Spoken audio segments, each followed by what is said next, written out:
Hello, hello, hello, and welcome. I'm Rama, transmitting live, streaming live from our humble house, home, this beautiful landscape of the northeast of Brazil.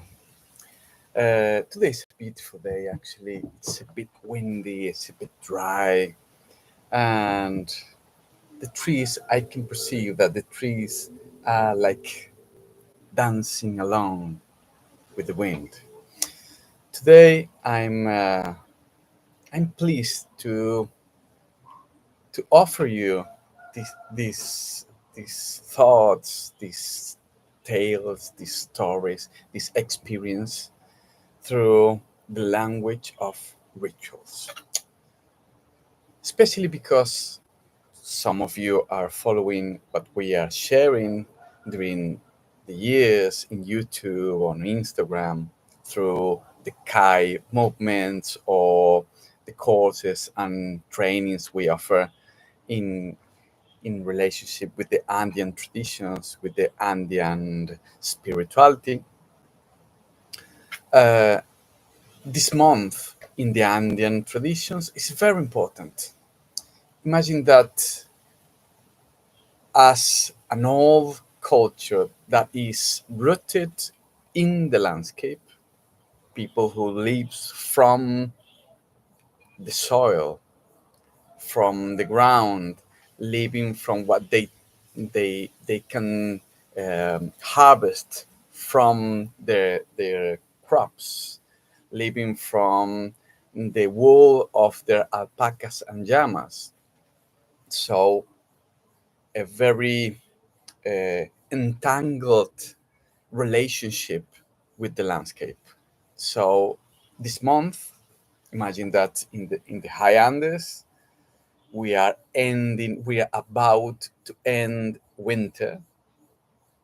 So during all this month, August, is what we call the reverence to Pachamama.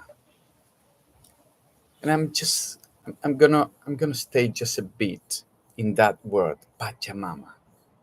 Pachamama, I always like to translate it in a simple and gentle translation, Mother Earth, but at the same time, a more complex and more broad translation because Pacha it's a difficult particle to translate. Pacha means a lot of things, especially means the tangible, what exists. So, the mother of existence. When we say the mother of existence, it's like everything that exists, everything that is tangible, and everything, especially everything that is alive. Okay, if you and me listen to this, okay, everything that is alive, well, trees,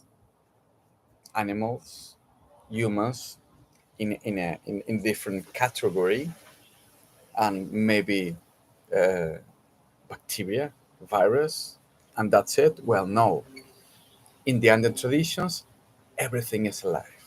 So if everything is alive, a rock, the laptop, or your cell phone that is in front of you, transmitting these images and sounds, maybe the sound of the wind, everything is alive. Space and time combined together, that's Pachamama existence.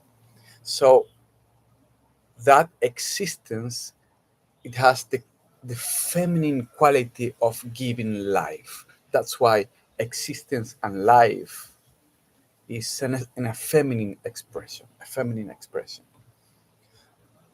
So through August, we are coming out from the winter. I'm giving you time references, and people, men and women, are about to start sowing potatoes, corn, quinoa, But before that, they need to uh, get a reference from the landscape. The landscape needs to tell them how and when, not just in a technical guidance, but how and when in the sense of which kind of spirit we will expect from this season, which kind of maybe conflicts we will face in the crops, but in my family, in the high altitudes when I go after my alpacas and llamas. So, in the ritual to Pachamama, a recognition of the mother of all of us, the mother of existence. In this ritual, we uh, perform gestures to represent the universe in a little offering, simple, very simple, but at the same time, very profound and connected to the ancestry. What I mean is that a ritual is a repetition. Every year in August, that's why I'm saying August time frame, in August, we um, offer our devotion to Pachamama so she can hear us and answer us back. Answer us back with protection, with abundance, with guidance, stability, and beauty. Why not? So every time a peasant in the high mountains perform a collective ritual of um, connection with Pachamama, they perform gestures, symbolic gestures, but at the same time something else. I've been digesting this idea of symbols. We in our when I say we, you and me, that grew up in this hegemonic point of view, this culture that is global and is based on some ideas of how we see reality.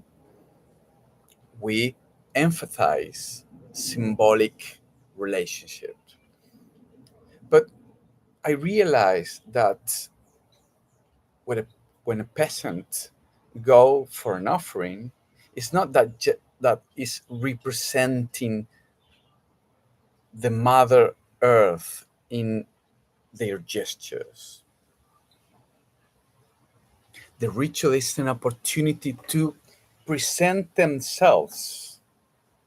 We present ourselves in a ritual to the presence of Pachamama.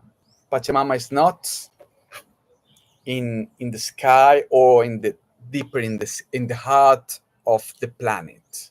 Pachamama is here, and if we are able to perform the right gestures as a language, suddenly space and time become something different, like walking through a portal, a different state of space and time, and suddenly those gestures become the possibility to establish a conversation with Pachamama.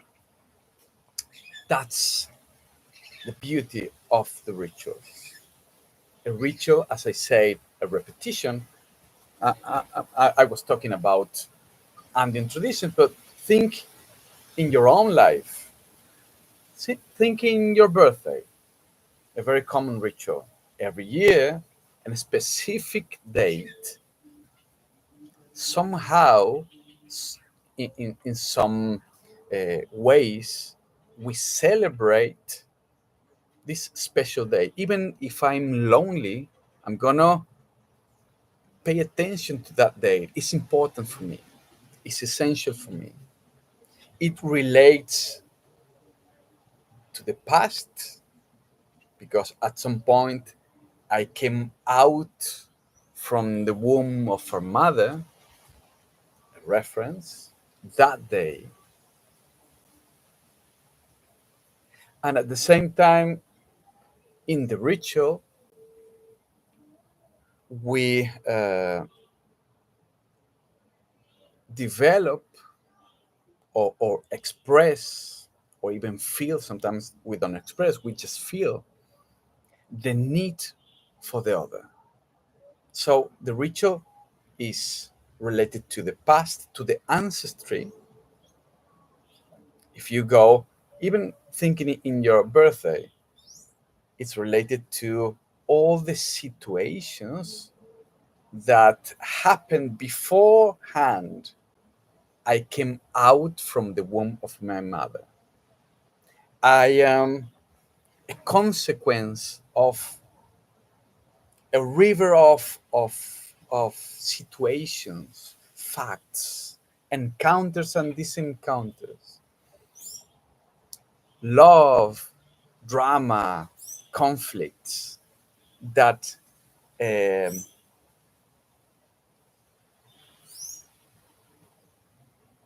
get into the possibility to me being alive.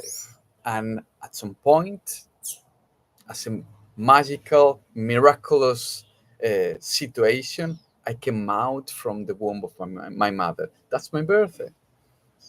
So I have, every time I celebrate my birthday, I realize that I am part of this river of situations, not just people, but imagine the landscape produced the food for your grandparents to love each other, look after the children, and let those children have themselves children, and then you come.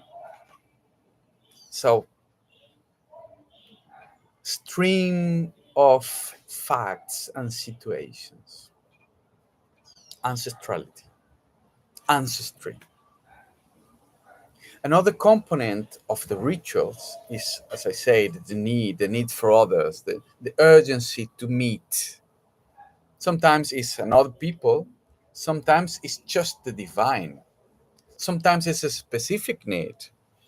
I need to heal, I need to smile, I need to, you know, pay my debts. Needs, different kind of needs, but needs at the end, needs. So a very important component of the ritual is the need, the urgency, the desire that is it will be fulfilled for something, for someone else, the other. Name it the earth, name it your work, name it a lover, your children, the relationship with your parents, with your pets, with your own body. So as we connect with the ancestry and the needs, it becomes clear the purpose of a ritual. A ritual should have a clear purpose. And that purpose, that's something interesting to, to, to enlighten it. We can imagine that a ritual is something that I do for my own convenience, for my own interest. Well, purpose is an intention to participate. As you recognize that you need the other, the purpose, your intention, it's your will to participate in the recognition that We together need each other. The reciprocality, say that, the reciprocal need with the other. As we connect with it, our purpose become like a dance. I have a purpose, but it's not just my purpose. My purpose need to correlate to to be complement of the purpose of the other. Put in the words of what we said related to the Pachamama's ritual. My purpose is to feed my family if I'm a peasant, to feed my family, to get enough, money to buy clothes to my children. That those are my needs, and my purpose is to understand how can I do that, and not just surviving, but living a good life. But as I expose my purpose in the ritual, the purpose of Pachamama expose itself. That's why I'm saying it's not just representing, it's presenting ourselves. We present our purpose, and Pachamama, um, if we're open enough to receive that, Pachamama will give us back the purpose of life, of Pachamama. And then happens that when we establish that connection, that alliance in all levels, it happens what we call co-creation. It happens that community nourish. It's not me getting what I want. It's us getting and celebrating whatever we need to do for nourish the community, nourish the the life thriving in this landscape. So rituals are points of reference in time. There's a very interesting book from this um, South Korean philosopher called Byung-Chul Han. It's called The Disappearance of Rituals. Interesting. Um, and he names Saint-Exupéry, a very Anthony Saint-Exupéry, beautiful French author. He says that rituals are uh, to to to time what home is to space, in the sense of we in a ritual we create home, create dwelling, create shelter. We can stabilize time when we ritualize our life. Every time, just remember, just imagine this: every time you celebrate, Christmas, it's a reference in your time, in the way you experience time. Every time you realize that Christmas is coming, well, there's tension. Maybe if you enjoy it or not, but it's happening in all in all the society. This tension of Christmas, and then Christmas come, and partying or just enjoying it with your family, or creating narratives. Every time you remember something, you relate to some kind of rituals. Oh, my, after my birthday happened that. Oh, before my birthday. So the rituals puts you in, it puts like a stake, like a reference in time. In the contemporary societies, we are losing the rituals, especially the communal rituals. And as we lose these points of reference, and the rituals become something that seems to be a ritual, like a routine, a habit, but it's not. A routine and habit is an automatic repetition. It's a repetition as a ritual, but there's something different in the routine, in the habit. The habit is going inside yourself. It enhances the individuality of your needs. It goes inwards. The ritual goes outwards. The ritual tries to reach the contact with others. The habit is like you becoming a robot. You closing the gates of sensitivity and performing indifference to the others. So the habit actually is the opposite of a ritual. In a ritual, you perform openness, connection, and a very important word that I love, intimacy. In an habit, you you create automatic uh, gestures, repetitions, and uh, indifference to the others.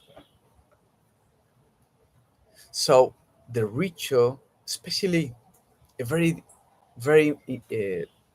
important kind of rituals. Well, maybe all the rituals could be rituals of passage. What I'm saying is that in a ritual, you cross a portal that you can't come back. And actually, that's the essence of time. You can't come back to time.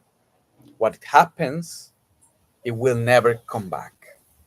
So, in a ritual of passage, for instance, uh, you as we experience the maybe not ritualized transformation from uh, adolescence to adultness, but in many traditions there are specific rituals to recognize in the society that this person uh, cross the gate of the adulthood. But there's a very important and very shocking ritual of passage, which is a funeral. Every time, I don't know if you uh, participate on a funeral, but it's a very important and interesting ritual. Even the different ways of ritualize the passage of someone to the other life or the other state or whatever you think that happens when someone dies. But the fact of the ritual and the rituality that we create as society is very shocking and very important because there's an encounter, a very special encounter between life and death. Not just death, life and death. People alive offering condolences, but not just that, getting reference of this person that died as memories, as stories. What kind of legacy this person that died left us, and how we can nourish those memories in my own life. And at the same time, the funeral is like a mirror, because you see this person that died and you remember yourself, the fugacity of your life. Life is ephemeral. Life will end at some point. My experience of life will end. And every time we go to a funeral, we remember that. So it's an existential experience, a ritual, a funeral. And, you know, last year I, I went to a funeral, and I was very surprised how efficient ex- uh, and fast it was. The person was in the coffin, and there was a timing in a very big place with a lot of different rooms. So you have a specific time, you get there, you need to perform some kind of songs, and the company offer you music, or maybe priest or something. But then after, I think it was 1 hour, the coffin comes out of the room with some music, and then that's it. But I remember in my childhood, a funeral, especially the funeral of my grandmother. It was days, like 2 or 3 or 4 days, in a mix of sadness, grief, and joy at the same time. A funeral is a mix of crying, of laughing, of eating and drinking. All that mix, it takes time. Like, we are stretching the relationship with this person that dies as much as we can. It takes few days for that. So our societies are changing that ritual to make it fast. Uh, there's another way to measure how the the fast societies we live now, alienated societies we live now, relates to other rituals. For instance, marriage. In the old days, marriage took used to take 2 3 days as well, or even more. But now, marriage is like going at at some hour of the afternoon, just a big party, big celebration, and you come back just 5 6 hours, sometimes less. I experienced a very interesting celebration, beautiful celebration in the high Andes, and a very interesting way to measure how much time will last. There's no rule, especially in the celebration of the anniversary of the valley. It's like the birthday of the valley they live. They buy food, or they gather food and drinks for this celebration as much as they can for some time. And when the date comes, they start to celebrate and partying as much as the food and drink is there. So it could last 2 3, even 4 days in a row, dancing, celebrating, chanting, um making offerings and rituals. So the time will stretch as much as we can. Stretching time is something that we are losing, and rituals could help us to recover. Finally, what I'm saying is that the ritual, which is something that is exposing yourself to something else, to someone else, to the other,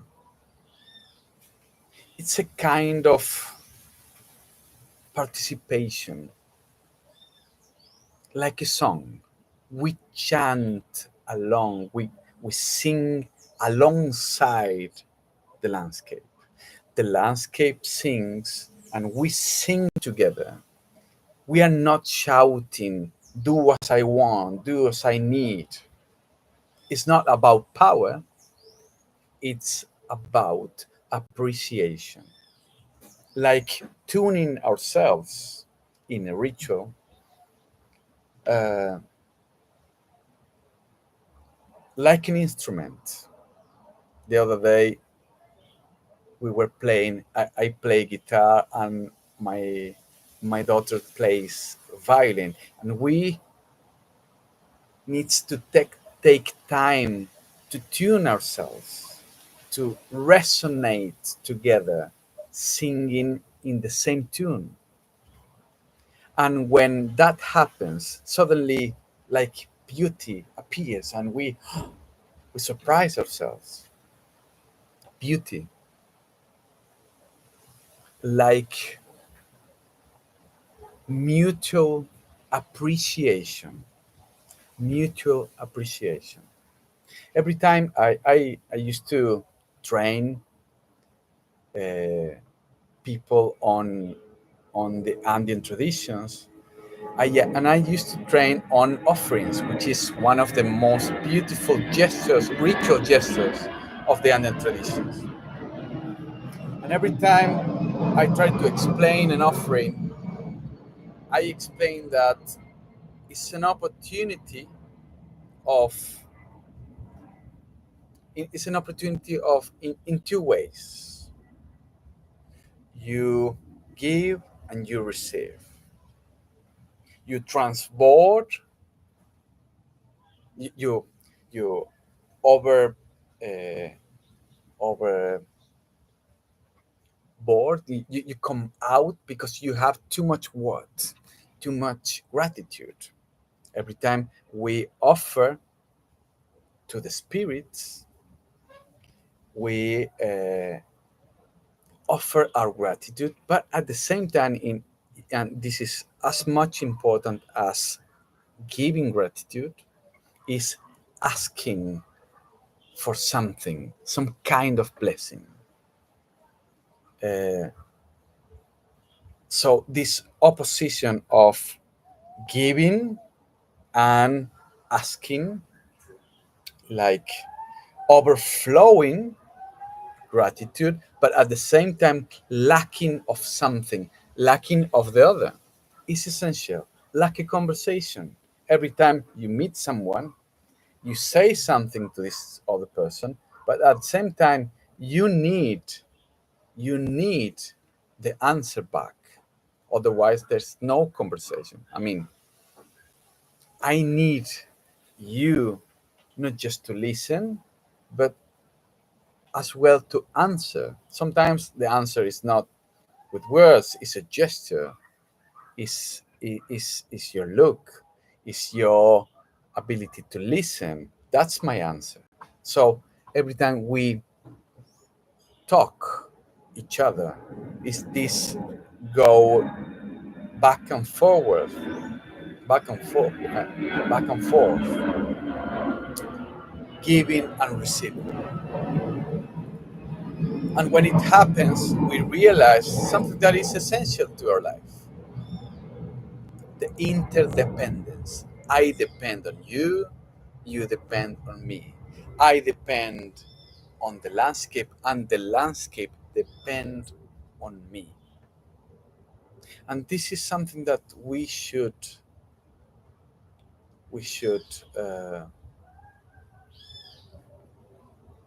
contemplate and meditate about. What kind of need I have from my landscape, and at the same time, how my landscape needs, or what the landscape needs from me. It's a very important question.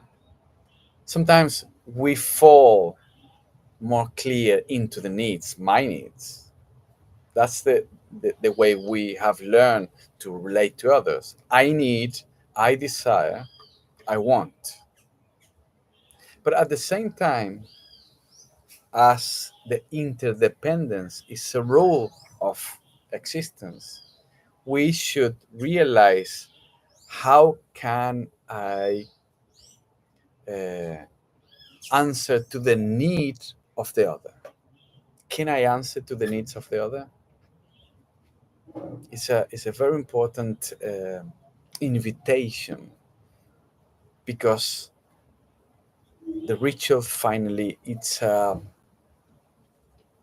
participation of a conversation, with some kind of rhythm, with some kind of gesture, with some kind of aesthetics, words, and or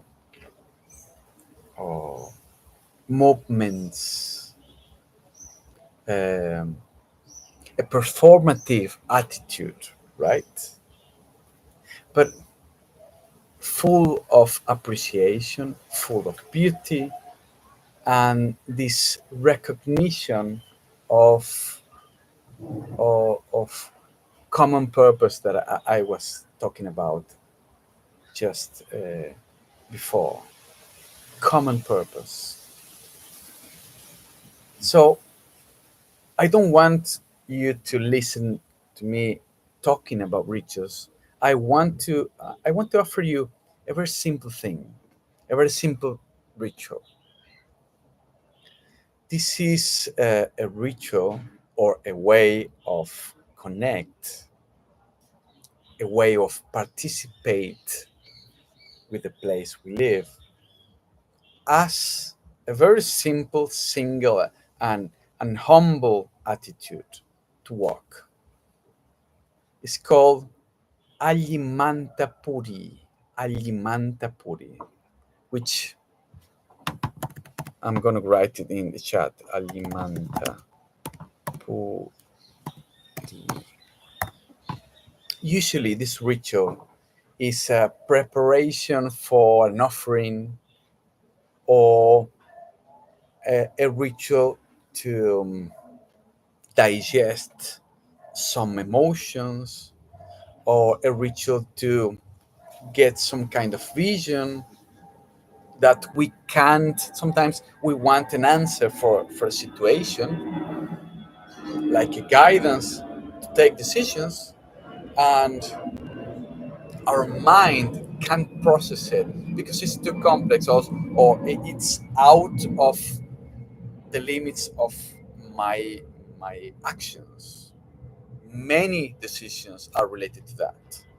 So walking, but walking in a very special quality, alimanta. Puri in Quechua language means to walk, right? Alimanta means, ali means beautiful. Manta is like uh, the adjective of beauty. It's like walk nice, walk with care, and walk slowly. It's interesting how the Quechua language relates the beauty with slow. Something that is slow is beautiful. Completely different to the way we engage with reality. We need speed and fast answers, and fast effectiveness. Well, the beauty is to go slow.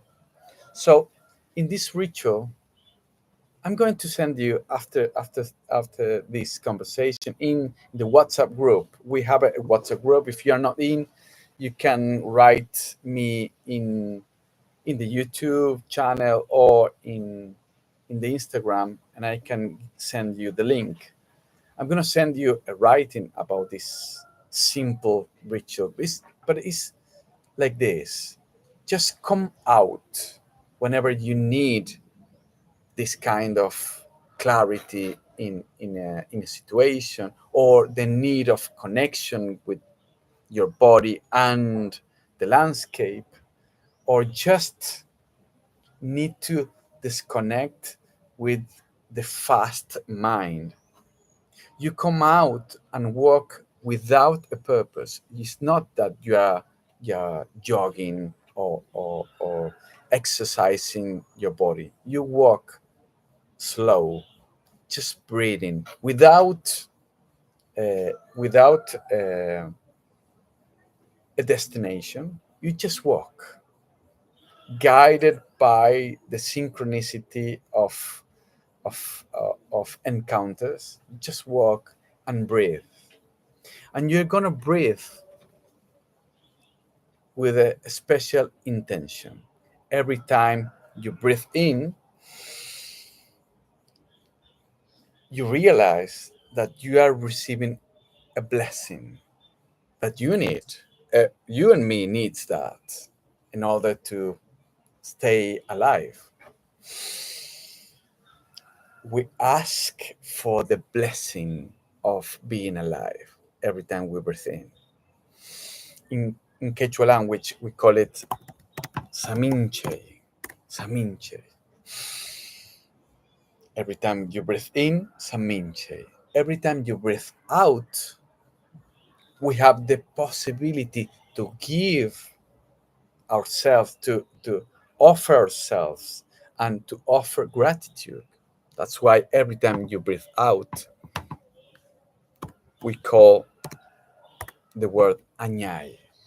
Every time we breathe in, saminche. Every time we breathe out, añay. Saminche, añay. And you walk and keep in mind those words, even that are not very they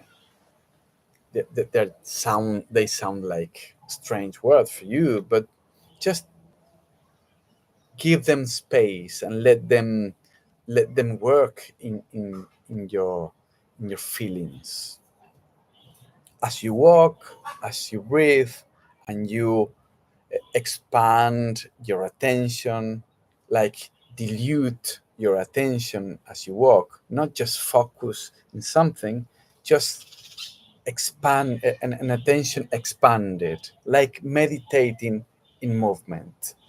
And this dynamic will at some point maybe make you feel that your body and the landscape suddenly merge, like blend, or the limit of your body is not just the skin.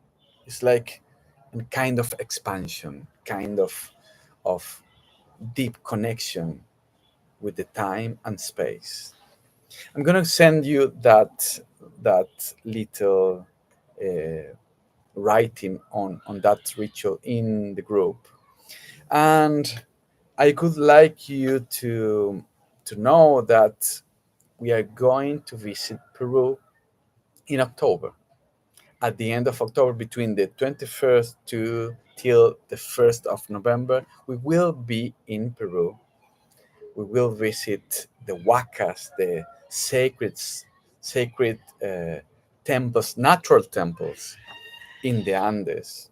We're gonna especially put an accent on the rituals, on the gestures of connection, and give a meaning on on these gestures. We're gonna try to present ourselves with our presence, with our bodies, in front of these stones, or these mountains, or these valleys, uh, and we will try to absorb the essence of the Andean spirituality. We're gonna go around the sacred valley in Peru. We're gonna we're gonna meet the beautiful city of Cusco, and then we're gonna visit this. Well, they call it the president. It's not a person; it's a mountain. This mountain, Osangate, is it's a shocking experience to meet this being. We're gonna try to open ourselves to sing along with the heart of a mountain, the Ausangati mountain, through the gestures of the Keros masters. So it's an opportunity to root ourselves into the landscape, that landscape, but at the same time letting us understand the language of connection of the rituals. So this is going to happen from the 21st of October to till the 1st of November. If you want more information, I'm going to send it through the WhatsApp groups. And I'm we are going to offer as well an online training on offerings, which is this beautiful and very special, delicate gesture of connection. But we're going to invite you to that at the end of the month. We're gonna make